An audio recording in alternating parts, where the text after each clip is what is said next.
Alhamdulillah, wassalatu wassalamu ala rasulillah. Segala puji bagi Allah subhanahu wa ta'ala, juga salawat dan taslim ala Nabi besar Muhammad sallallahu alaihi wasallam. Bertemu lagi dengan saya, Khalid Basarama, pemirsa rahimani rahimakumullah. Masih melanjutkan tema kita tentang bekal dunia akhirat. Dan kita sudah sampai pada bahasan hadis Nabi sallallahu alaihi wasallam yang menjelaskan tidak adanya ruh gentayangan dalam Islam. Hadis ini berbunyi, Nabi sallallahu alaihi wasallam menjelaskan pada saat seorang sahabatnya meninggal dunia, beliau mengatakan kalau orang mukmin meninggal dunia, orang mukmin artinya orang yang sudah menjalankan kelima rukun Islam dan meyakini keenam rukun iman. Akan datang kepadanya 3 sosok malaikat, 2 malaikat rahmah di kiri kanannya membawa kain kafan dari surga dan 1 malaikat maut di ubun-ubun kepalanya. Lalu malaikat maut itu berkata, "Ya ayyatuhan nafsul mutmainnah, irji'i ila rabbiki radiyatan mardiyah." Hai jiwa yang baik, hai jiwa yang mulia, kembalilah kepada pengampunan dan rahmat Tuhanmu. Lalu ruhnya keluar dari jasadnya lebih mudah daripada keluarnya air dari mulut kendi. Lalu malaikat rahmah menangkap roh tersebut, lalu membungkusnya dengan kain kafan dari surga, lalu membawanya ke langit dan menembus 7 lapis langit. Setiap kali melewati lapisan langit tersebut, malaikat-malaikat yang ada di sana berkata, "Ruhnya siapa ini? Sungguh mulia roh ini." Lalu Nabi kita Muhammad SAW menjelaskan kenapa para malaikat berkata hal seperti itu. Ternyata beliau mengatakan karena roh ini mengeluarkan bau yang lebih wangi dari bau kasturi. Lalu terdengar suara dari langit 7. Allah Azza wa Jal dari atas langit sana berkata, "Catatkan hambaku ini termasuk penghuni surga dan kembalikan dia di dunia karena di sana saya ciptakan dan di sana pula saya akan kembalikan."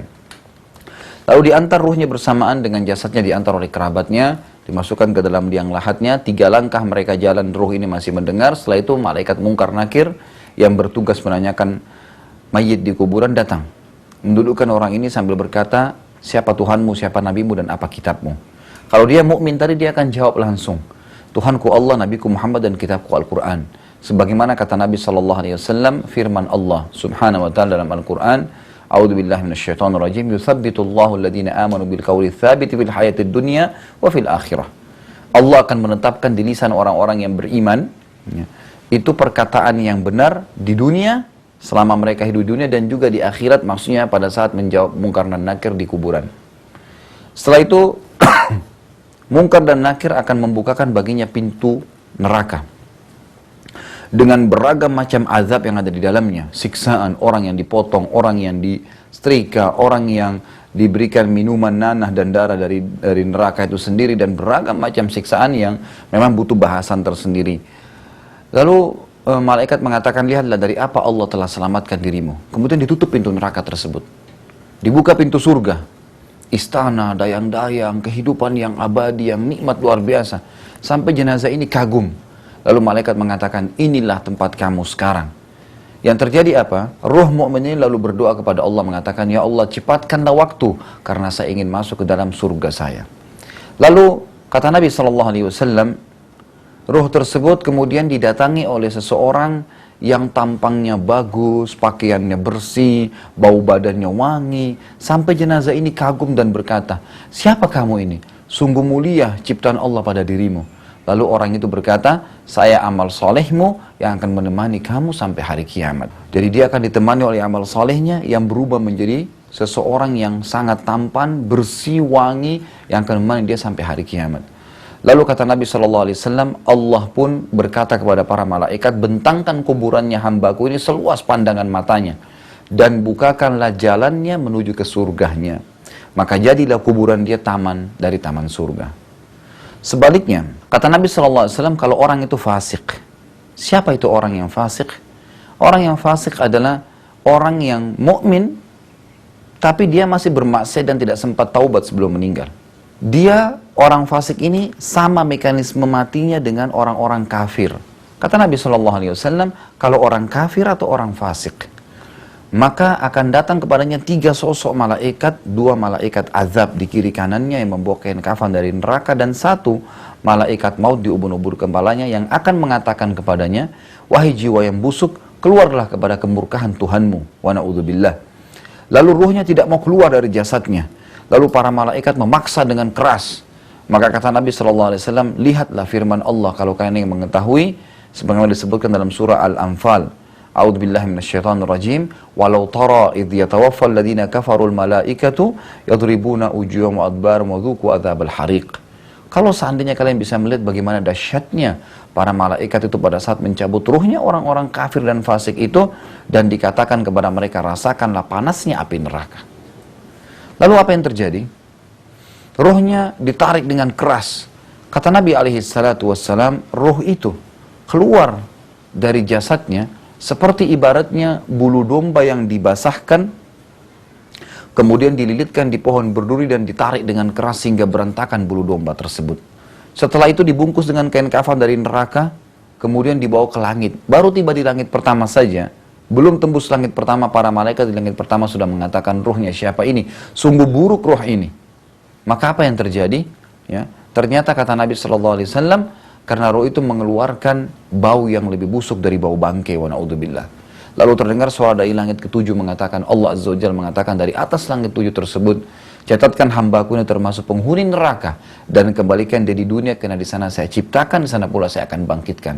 Dikembalikan bersama dengan jasadnya diantar oleh kerabatnya ke kuburan. Kemudian 3 langkah mereka jalan seperti di kasus yang pertama. Si roh masih bisa mendengarkan langkah kaki mereka. Setelah itu datang Mungkar dan Nakir menundukkan dia dan menanyakan kepada dia 3 pertanyaan yang sudah masyhur. Siapa Tuhanmu, siapa Nabimu, apa kitabmu? Maka walaupun, ini tolong digaris bawahi, orang itu muslim, sudah hafal mati Tuhanku Allah, Nabiku Muhammad, kitabku Quran, kalau dia fasik, bermaksiat dan tidak sempat taubat sebelum meninggal, maka hukumnya sama dengan hadis ini. Kata Nabi SAW, dia akan mengatakan, innama aqulu kama kana yaqulun nas. Saya nggak tahu, saya cuma ikut-ikut dulu orang bilang apa. Apa yang terjadi permisalan rahimahullah setelah itu? Maka dibukakan baginya pintu surga. Dia sangat kagum dengan surga tersebut, tertarik ya, dengan bagusnya, dengan dayang-dayangnya, dengan fasilitasnya. Lalu malaikat mengatakan, lihatlah dari apa kamu haramkan diri kamu sendiri. Lalu ditutup, dibuka pintu neraka, azab, siksaan, dan malaikat langsung mengatakan, inilah tempat kamu sekarang. Maka jenazah itu, roh itu mengatakan, ya Allah, berdoa kepada Allah, jangan engkau cepatkan waktu karena aku tidak ingin masuk ke nerakaku. Lalu setelah itu datang kepadanya orang yang sosoknya, tampangnya menakutkan, bau badannya busuk, sangat tidak baik, membuat jenazah ini kaget dan langsung mengatakan, siapa kamu ini, sungguh buruk ciptaan Allah pada dirimu. Lalu orang itu mengatakan, saya amal burukmu yang akan menemani kamu sampai hari kiamat. Maka setelah itu, kata Nabi SAW, ada 2 riwayat Bukhari. Yang pertama, dinding kuburannya akan menjepit tubuhnya sampai tulang rusuknya seperti ini. Riwayat yang kedua mengatakan, dan dua-duanya terjadi, Allah akan utus kepadanya malaikat yang tidak memiliki pendengaran dan penglihatan, yang membawa besi, yang kalau besi itu seluruh jin dan manusia sepakat untuk membalikkan saja mereka tidak akan mampu. Dan kalau besi itu dihantamkan ke gunung, maka akan hancur gunung tersebut. Lalu dihantamkan ke orang tersebut, dia hancur, lalu diutuhkan kembali, begitu terus sampai hari kiamat. Riwayat ini, permisalan rahimahullah, menjelaskan kepada kita tentang bagaimana keadaan kuburan dan orang yang sudah meninggal. Tentu kalau Anda masih ingat, di episode kita yang lalu kita sempat menjelaskan bahwasanya tidak ada ruh gentayangan dalam Islam. Hadits inilah yang menjelaskan tidak ada ruh gentayangan. Jadi dalam Islam semua yang sudah meninggal akan seperti ini keadaannya. Kita kembali kepada contoh yang pernah saya berikan. Ada satu rumah pernah orang bunuh diri, dan ada satu rumah pernah dibunuh sekeluarga. Yang bunuh diri tadi, ternyata di rumah itu kalau ada orang gantung diri, tidak ada yang mau beli rumahnya di Indonesia karena ketakutan. Anggapan ada ruh gentayangan. Yang satu contoh lagi, satu rumah dibantai oleh perampok misalnya, juga tidak ada yang membeli rumahnya karena alasan satu, takut karena ada ruh gentayangan. Saya sudah katakan tidak ada ruh gentayangan dalam Islam. Maka tidak ada hubungannya sama sekali. Orang yang contoh pertama tadi, yang telah gantung diri, membunuh dirinya, walaupun dia muslim, dia dalam keadaan fasik. Maka keadaan dia di kuburan seperti contoh yang kedua. Dia akan disiksa sampai hari kiamat. Kemudian, kalau tadi orang yang dibunuh sekeluarga, mereka semua mati syahid. Maka kuburan mereka itu dari taman surga. Dalam potongan pertama definisi masalah takwa, saya menjelaskan di pertemuan kita yang lalu bahwasanya ada 2 poin penting untuk takut kepada Allah Subhanahu wa taala. Yang pertama adalah memahami hakikat la ilaha illallah, dan itu alhamdulillah sudah kita rincikan dengan panjang lebar dari episode yang lalu dan juga pertemuan kita yang sekarang. Saya akan masuk ke poin kedua, bagaimana agar kita bisa takut kepada Allah Subhanahu wa taala. Namun sebelumnya saya akan ringkaskan bahwasanya poin pertama, kita harus yakin semua yang ada di muka bumi dan di alam semesta ini yang kelihatan dan tidak kelihatan kembali kepada satu pencipta Allah. Kita hanya diharuskan bergantung kepadanya, memohon kepadanya, dan hanya takut kepadanya. Makhluk-makhluk ini semua adalah fasilitas yang telah Allah ciptakan untuk mendekatkan diri kepadanya. Poin kedua tadi adalah bagaimana agar bisa takut kepada Allah Subhanahu wa taala dengan cara kita meyakini semua yang telah Allah perintahkan, apapun sifatnya, itu pasti baik buat kita. Poin kedua, untuk takut kepada Allah Subhanahu wa taala adalah meyakini semua apa yang Allah perintahkan kepada kita, apapun sifatnya, dari sisi mengerjakan perintah ibadah atau meninggalkan larangan. Itu pasti baik buat kita. Apapun yang Allah perintahkan, baik itu perintah mengerjakan satu perbuatan atau melarangnya, pasti baik buat kita. Dari seluruh lini kehidupan manusia. Yang paling sering terjadi adalah banyak di antara kaum muslimin yang mereka mau meyakini tentang kebenaran syariat Allah Subhanahu wa taala dan apa yang Allah perintahkan sebagai pencipta alam semesta dan segala sesuatunya. Ini kalau terjadi kasus. Padahal sebenarnya tanpa menunggu ada kasus, kita sudah harus yakin. Contoh misal, untuk memunculkan keyakinan kita, telah terjadi dialog antara seorang pastor di Damaskus, ibu kota Syria, dengan seorang syekh, ulama besar. Dialog agama antara Islam Kristen. Lalu yang terjadi adalah, pastor naik ke podium lalu mengucapkan syubhat dia, pemikiran dia, mengatakan, kalian umat Islam, ya, melarang pengikut kalian untuk menyembah berhala. Nggak boleh nyembah berhala, nggak boleh nyembah pohon, tapi kalian semuanya kalian tidak terkecuali, itu sembah berhala. Buktinya kalian sujud menghadap Ka'bah. Ka'bah adalah batu, berhala juga. Apa bedanya dengan patung? Ini yang pertama. Dan ini memang kalau difikir secara akal rasional manusia, mungkin ada benarnya. Tapi nanti kita akan mendapatkan penjelasan lebih jauh dari jawaban seorang ulama muslim. Kemudian yang kedua, kalian mengharamkan babi. Alasannya salah satunya adalah karena babi makan kotoran. Saya akan buat peternakan babi terbesar di Eropa dan di Amerika yang saya berikan makanan sayuran serta daging dan saya berikan minumannya susu. Maka selesai, penyebab haramnya sudah nggak ada. Sementara kalian umat Islam mengkonsumsi ayam, yang ayam itu dasarnya juga memakan kotoran. Lalu dengan izin Allah, selalu saja Allah menyiapkan ya, orang-orang yang membela agamanya. Maka syekh ini berdiri dari kursinya dan berkata, saya minta kepada anda saudara pastor tetap di podium dan saya akan jawab anda sementara saya di bawah sini. Tujuannya adalah agar menenangkan audiens orang-orang Islam yang sedang ada di situ, yang kebetulan memang bisa saya terpengaruh dengan syubhat atau ide atau pemikiran daripada pastor tadi. Lalu syekhnya mengatakan, kalau yang pertama, tentang anda mengatakan kami menyembah berhala Ka'bah, yang paling pertama anda harus fahami dalam poin ini adalah, kami umat Islam sangat patuh dengan perintah Tuhan kami. Apapun perintahnya, kami patuhi. Kasus kami sedang sujud menghadap Ka'bah, bukan karena Ka'bahnya, tapi karena ada perintah. Kalau perintah Allah kami sujud ke batu, kami akan sujud ke batu. Ke pohon, kami ke pohon. Ke lautan, kami akan ke lautan. Siapapun. Nabi Adam alaihissalam, waktu diciptakan, Allah perintahkan seluruh malaikat untuk sujud kepadanya. Sementara mereka sama-sama makhluk. Tapi kenapa para malaikat patuh menjalankan? Karena perintah Allah. Jadi sini karena kasus perintah. Ada seorang sahabat Nabi bernama Umar bin Khattab radhiyallahu anhu yang pernah berdiri di depan Hajar Aswad yang ada di Ka'bah, lalu berkata dengan suara yang keras di musim haji, wahai Hajar Aswad, demi Allah saya tahu kau hanya batu biasa. Kalau bukan saya melihat Rasulullah sallallahu alaihi wasallam mencium kamu, maka saya tidak akan mencium kamu. Apa yang ingin Umar titip pesankan kepada kita semua? Bahwasanya Hajar Aswad dicium bukan karena dia batu, bukan karena dia melengket di Ka'bah, tapi karena ada perintah yang telah dicontohkan oleh Nabi kita Muhammad SAW, yang tentu itu perintah dari Allah Subhanahu Wa Taala. Ini yang pertama. Jadi sudah terjawab kenapa kita sujud menghadap Ka'bah, karena ada perintah Allah Azza wa Jalla. Yang kedua, Syekh ini sangat luar biasa. Beliau menggabungkan antara pengetahuan agama dengan penemuan teknologi canggih atau yang terbaru. Beliau minta kepada panitia untuk menaikkan 3 ekor babi di atas panggung dengan 3 ekor ayam. Tapi masing-masing. Kalau babinya dinaikkan, maka berarti ayamnya ditunggu. Ya. Nanti setelah babi baru ayam. Disiapkan 2 ekor jantan, 1 betina, masing-masing jenis hewan ini. Dinaikkanlah babi. Ternyata, para pemirsa rahimakumullah, Allah Azza wa Jalla mengharamkan mengkonsumsi babi itu bukan hal yang biasa gitu. Allah sebagai pencipta babi dan manusia, serta seluruh makhluk, ya, yang kita lihat dan tidak kita lihat ini, itu sudah lebih tahu mana yang baik dan mana yang buruk buat makhluknya. Maka Allah mengharamkan babi tersebut. Ternyata Allah mengharamkan hewan-hewan ini juga bukan cuma sekedar karena ada cacing pita atau ada penyakit umumnya, tapi memang ada karakter yang tanpa disadari oleh manusia. Sebenarnya karakter itu bisa ditransfer dari daging hewan yang dikonsumsi oleh manusia. Contoh, Islam melarang kita untuk memakan hewan-hewan buas yang bertaring. Kenapa? Karena memiliki sifat buas dan itu bisa tertransfer ke sifat manusia. Ternyata babi punya sebuah sifat yang berbahaya sekali, yang sangat berpengaruh dan akan membentuk karakter manusia seperti itu.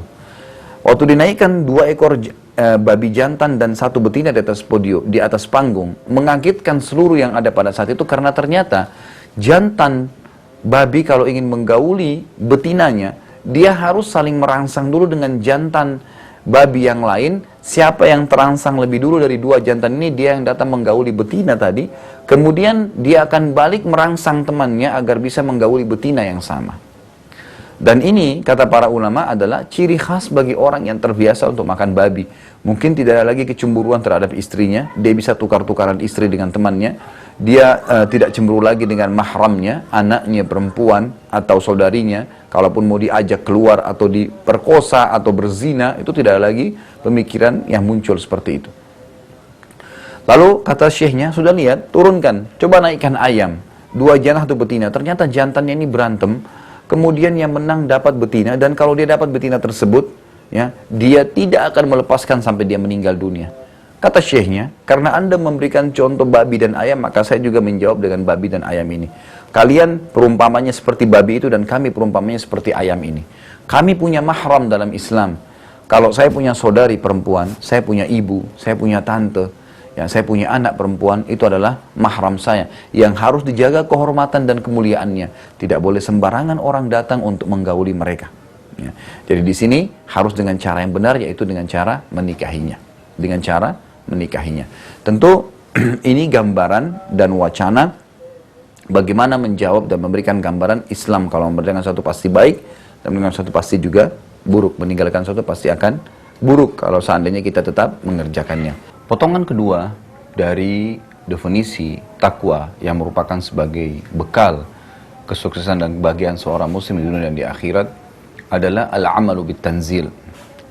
Setelah potongan definisi pertama, al-khawf minallah, takut kepada Allah Subhanahu wa taala, telah kita fahami bersama-sama, kita pindah ke poin kedua dari definisi takwa, yaitu al-amalu bit-tanzil, beramal, beribadah sesuai dengan tuntunan wahyu dari Allah Subhanahu wa taala.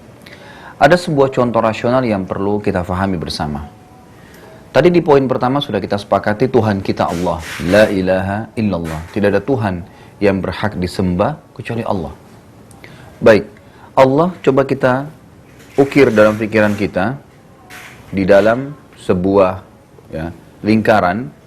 Allah Azza wa Jalla sebagai pencipta ini tidak boleh disembah kecuali Dia. Siapa yang menyembah selain Allah namanya kafir. Siapa yang mempartisipasikan Allah dengan makhluknya juga adalah musyrik.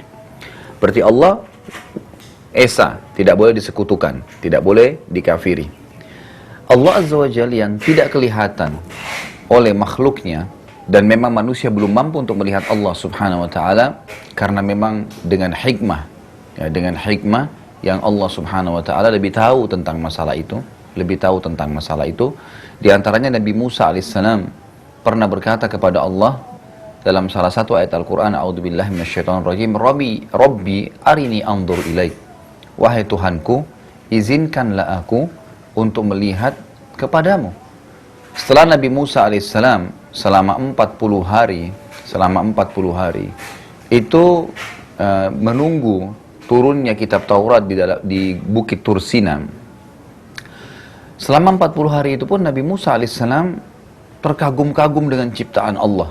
Gunung-gunung, langit, awan, pergantian siang dan malam, turun hujan, hewan-hewan yang berlarian di lereng-lereng gunung tersebut. Sebelum tiba hari ke-40, Nabi Musa alaihissalam lalu bertanya kepada Allah subhanahu wa ta'ala mengatakan, A'udzubillahi minasyaitonirrajim, Rabbi arini anzur ilaik. Wahai Tuhanku, izinkanlah aku untuk melihat kepadamu. Lalu Allah Azza wa Jalla menjawab apa? Lan tarani, engkau tidak akan mampu melihatku hai Musa. Walakin anzur ilal jabal, tapi cobalah kamu lihat ke gunung-gunung yang sedang ada di sebelahmu. Kebetulan Nabi Musa alaihissalam memang sangat terkagum-kagum dengan gunung-gunung batu yang ada di Tur Sina, dan kagum bagaimana Allah bisa menciptakan makhluk sekuat dan sekokoh itu. Lalu Allah Azza wa Jalla tidak ingin mengecewakan Nabi Musa alaihissalam karena tidak bisa melihat Allah, tapi Allah mengajak dia dialog dengan akal manusianya. Coba, walakin unzur ilal jabal, coba lihat gunung-gunung yang ada di sekitarmu. Fa in istaqarra makanahu fasawfa tarani. Kalau seandainya dia bisa menampung kedatanganku, maka engkau akan melihatku hai Musa. Falamma tajalla rabbuhu lil jabal ja'alahu dakka wa kharra Musa sa'iqa. Waktu Allah baru saja ingin datang, gunung-gunung tersebut berantakan semuanya, hancur. Sehingga Nabi Musa alaihissalam pada saat melihat kejadian tersebut, fenomena tabrakannya dan hancurnya gunung-gunung batu tersebut, pingsan seketika. Pingsan seketika. Maka pada saat dia bangun, dari pingsan dia mengatakan, amantu billah. Saya beriman kepada Allah. Allah Azza wa Jalla memang zat pencipta yang manusia belum mampu untuk melihatnya. Tapi itu bukan terjadi bagi manusia biasa saja. Para nabi-nabi pun itu tidak melihat Allah subhanahu wa ta'ala. Tapi mereka meyakini tentang keberadaannya. Karena keberadaan Allah itu bisa dirasakan. Dan bisa dilihat dari fenomena makhluk yang telah ia ciptakan. Dan juga Allah subhanahu wa ta'ala menyiapkan fasilitas agar kita bisa komunikasi dan mengenal dia. Itulah yang dikenal dengan ibadah. Jadi di bawah nama Allah yang kita sudah lingkari tadi, diletakkan tulisan ibadah di benak Anda. Itulah satu-satunya cara untuk bisa komunikasi dengan Allah subhanahu wa ta'ala. Sebelum saya lebih jauh mencontohkan ilustrasi ini, ada sebuah dialog kecil terjadi antara seorang anak muda muslim yang sempat sekolah di Amerika, di Jakarta, beberapa waktu lalu dengan ayahnya. Dia mengatakan, ayah, tolong carikan untuk saya seorang ustadz yang bisa memberikan penjelasan kepada saya atas 3 pertanyaan yang selalu ada di benak saya. Kata ayahnya, silakan tanyakan kepada saya. Kata anak muda tersebut, yang pertama ayah, katanya iblis itu diciptakan dari api. Benar ayah? Benar. Lalu dijelaskan juga dia akan disiksa di api neraka. Neraka juga dari api. Apa kira-kira yang akan dirasakan oleh iblis dari rasa sakit kalau memang api dan api? Ayahnya nggak bisa jawab. Yang kedua, Allah itu dikatakan ada. Dan kita harus meyakini itu. Tolong berikan kepada saya satu contoh saja yang bisa membuat saya merasakan keberadaannya. Ayahnya nggak bisa jawab. Yang ketiga, ayah, setiap kali saya lihat ada orang mati, ditanya apa ini? Oh, ini takdir, fenomena takdir. Kalau ada yang sakit, takdir. Apa itu takdir? Juga ayahnya nggak bisa jawab. Maka akhirnya ayah anak muda ini mencari seorang ustadz, dan akhirnya didatangkanlah ustadz tersebut, lalu berdialog dengan anak muda ini. Anak muda ini berkata, ustadz, saya akan bertanya 3 pertanyaan, tolong jangan marah dengan pertanyaan saya ini. Ditanyalah 3 pertanyaan tadi tersebut. Iblis dari api, kenapa disiksa lagi di api neraka? Kemudian yang kedua, ya, Allah itu ingin dirasakan keberadaannya, ya. Kemudian yang ketiga itu adalah apa itu takdir? Maka ustadz ini spontan berdiri, kemudian menampar anak muda ini. Waktu ditampar, anak muda ini mengatakan, kenapa anda marah dengan saya ustadz? Kata ustadznya, saya bukan sedang marah, tapi tamparan saya ini adalah jawaban terhadap 3 pertanyaan kamu tadi. Anak muda ini bertanya, bagaimana rasionalnya? Kata ustadznya, saya ingin tanya untuk pertanyaan kamu yang pertama, masalah iblis dari api, kenapa disiksa di neraka juga dari api? Apakah dia akan rasakan rasa sakit? Saya ingin tanya, tangan saya terbuat dari apa? Kulit, daging, darah, dan tulang. Saya ingin tanya pada kamu, pipi kamu terbuat dari apa? Juga sama, daging, darah, tulang. Gitu. Waktu saya tampar kamu tadi, sakitkah? Maka anak muda itu mengatakan, sakit. Kata ustadz ini, begitulah juga iblis di api neraka. Walaupun dari api dia akan rasakan rasa sakit. Yang kedua, tadi waktu saya tampar kamu rasa nggak rasa sakit itu? Ini tentang fenomena merasakan tentang keberadaan Allah, karena Allah nggak mampu untuk dilihat, gitu kan. Tapi minimal bisa merasakan keberadaannya. Kata tadi ustadznya, waktu saya tampar kamu tadi sakit nggak? Dia mengatakan, iya sakit. Ditanya lagi oleh ustadznya, apakah kamu lihat rasa sakit itu? Dia mengatakan tidak. Tapi apakah kamu merasakannya? Dia mengatakan iya. Begitulah Allah subhanahu wa ta'ala. Kita nggak bisa melihat dengan mata kita, tapi bisa merasakan keberadaannya dengan fenomena yang ada di alam semesta ini. Pertanyaan yang ketiga, tentang masalah takdir. Apa itu takdir? Kata ustadznya, apakah kamu pernah berpikir sebelumnya akan ketemu dengan saya pada hari ini dan saya akan tampar kamu? Anak muda itu mengatakan tidak. Kata ustadznya, itulah takdir. Begitulah takdir. Ini jawaban rasional tentang bagaimana memahami keberadaan Allah Azza wa Jalla. Kembali kepada masalah tadi, Allah Azza wa Jalla lingkaran sebagai Tuhan kita, nggak ada Tuhan selain Dia, nggak boleh tempat bergantung kecuali Dia, berdoa apapun kepada Dia, dan bahkan para sahabat memberikan contoh, itu kalau sendal mereka putus langsung mengangkat tangan ke langit mengatakan, ya Allah sendal saya putus, gantikanlah. Allah Azza wa Jalla nanti akan menggerakkan makhluk-makhluknya untuk menjawab panggilan doa tersebut. Karena doa-doa ini datangnya jawabannya dalam bentuk sinyal. Kalau kita mengatakan, ya Allah sembuhkan saya, Allah nggak akan lemparin obat dari langit. Ya Allah mudahin jodoh saya, Allah tidak akan lemparin manusia dari langit. Tetapi Allah subhanahu wa ta'ala akan mendatangkan dalam bentuk sinyal. Tiba-tiba saja setelah berdoa sholat malam, diterima, ingin disembuhkan penyakit, besok ketemu dengan teman, ngobrol masalah penyakit kita, ternyata teman kita mengatakan, setahu saya ada dokter yang bagus di sana, kita konsultasi dengan dokter tersebut cocok, resepnya cocok, sembuh. Apakah dokter sama obat yang sembuhkan? Jawabannya tidak. Itu hanya jawaban daripada doa kita. Itu contoh. Lalu Allah Azza wa Jalla menyiapkan fasilitas agar kita bisa berhubungan dengan Dia, itulah ibadah.